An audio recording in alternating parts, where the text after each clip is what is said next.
Ito yung kailangan mong malaman kung gusto mong magtagumpay sa sales. Protect your energy. Uy! Ano ibig sabihin nito? Anong energy to? Force field ba? No, listen.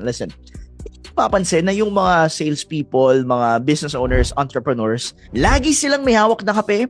Alam mo kung bakit? It's not that addict sila sa caffeine. Malamang, baka most of them tulad ko, no? But it's just that they understand that if they are feeling low in energy, kailangan lang pataasin yung energy nila. Because energy is the currency of action. I'll say that again. Energy is the currency of action. The more you have energy in your life, the more you have energy in your body, the more na mas madami kang magagawa. At the more na mas madami kang magagawa, guess what?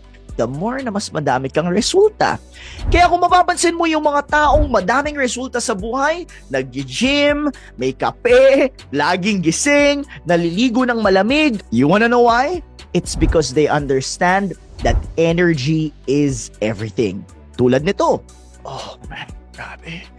Shout out kay Duncan, baka naman. Energy is everything.